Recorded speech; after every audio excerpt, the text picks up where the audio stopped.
Hi friends, स्वागत है आपका हमारे चैनल परफेक्ट एडवाइस में। तो फ्रेंड्स, आज के इस वीडियो में आपको हिंदी के एक महत्वपूर्ण विषय सर्वनाम इसके बारे में बताऊंगा। तो सर्वनाम क्या होता है, इसके प्रकार, इसके बारे में पूरी तरह से मैं आपको बताऊंगा। सभी जानकारी मैं दूंगा। तो वीडियो को ध्यान से शुरू से अंत तक जरूर देखना। तो चलिए सर्वनाम की परिभाषा देखते हैं पहले। तो सर्वनाम की परिभाषा क्या कहता है? संज्ञा के स्थान पर प्रयोग में आने वाला शब्द सर्वनाम कहलाता है। मतलब जो संज्ञा के स्थान पर काम आता है वह सर्वनाम कहलाता है। जैसे देखिए, मैं, तुम, वह, यह, हम आदि। तो सर्वनाम में इस शब्दों का प्रयोग करते हैं।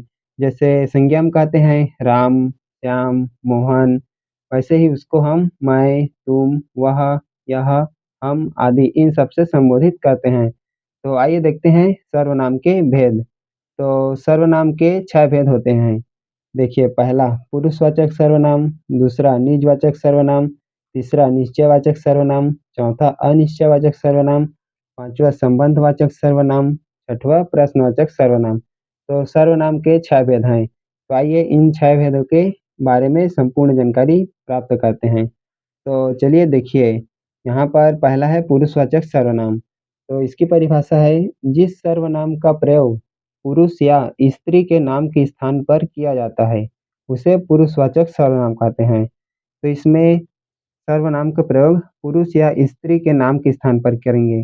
जैसे देखिए, मैं, हम, तुम, आप, वह, वे, ये आदि। तो इसके भी 3 भेद होते हैं। जो पुरुषवाचक सर्वनाम है उसके 3 भेद होते हैं। तो चलिए देखते हैं। तो पहला देखिए, उत्तम पुरुष, मैं और हम। तो जो बात कर रहा है और यहाँ पर अगर 2-3 लोग हैं तो उसे मैं और हम से संबोधित करेंगे।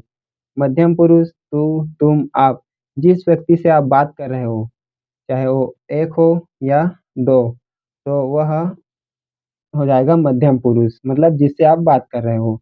और अन्य पुरुष, यह, वह, ये, वे। जो आप 2 लोगों के अलावा तीसरा है उसे हम अन्य पुरुष कहेंगे। तो ये पुरुषवाचक सर्वनाम के उदाहरण है। तो आइए देखते हैं दूसरा, निजवाचक सर्वनाम। तो इसमें इसकी परिभाषा देखिए, जो सर्वनाम कर्ता के लिए प्रयोग में आते हैं, उन्हें निजवाचक सर्वनाम कहते हैं। जैसे कर्ता के लिए प्रयोग में आएँगे, तो इसके देखिए, आप, अपना, अपनी, अपने, निजी, स्वकीय, खुद आदि। मतलब इससे स्वयं का संबोधन हो रहा है। आप, अपना, अपनी, अपने, निजी, स्वकीय, खुद आदि का। ये कर्ता के लिए प्रयोग में आते हैं ये सब शब्द। तो देखिए अब तीसरा है निश्चयवाचक सर्वनाम।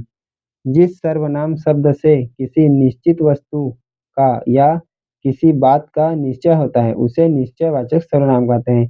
किसी भी बात से यह निश्चय हो कि यह सही है, तो यह निश्चयवाचक सर्वनाम होगा।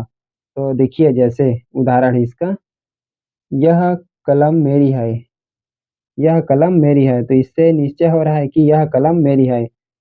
और यहाँ यह टेबल मेरा है, तो इससे भी निश्चय हो रहा है कि यह टेबल मेरा है। वह मेरा भाई है, तो इससे भी निश्चय हो रहा है वह मेरा खिलौना है। तो इन सभी वाक्यों से निश्चय हो रहा है कि सभी अपने हैं, तो इससे निश्चयवाचक सर्वनाम कहेंगे। अब देखिए चौथा, अनिश्चयवाचक सर्वनाम। तो अनिश्चयवाचक सर्वनाम की परिभाषा क्या है देखिए, जिस सर्वनाम शब्द से किसी निश्चित वस्तु का बोध नहीं होता है, उसे अनिश्चयवाचक सर्वनाम कहते हैं। तो जिस शब्द से अनिश्चयवाचक सर्वनाम,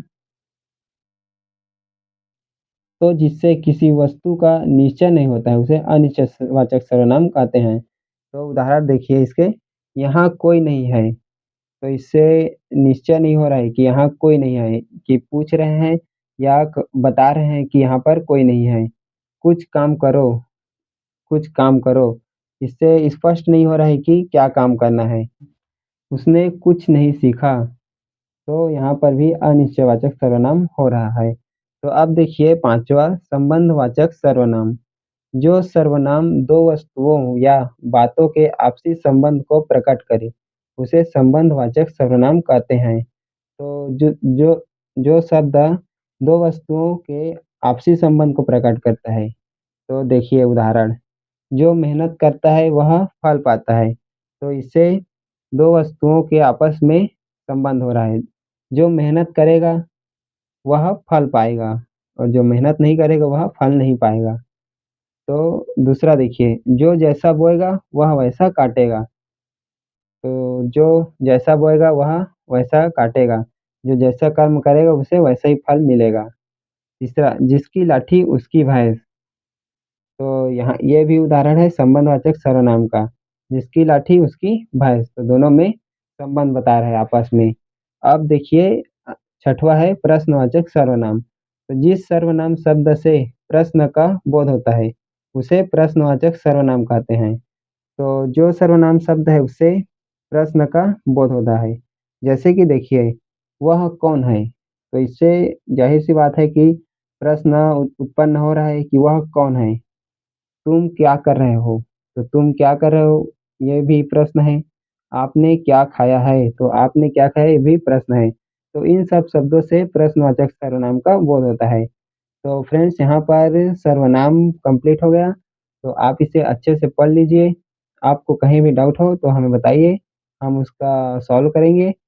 तो फ्रेंड्स ये वीडियो आपको अच्छा लगा होगा तो वीडियो को लाइक कीजिए और चैनल को सब्सक्राइब कीजिए।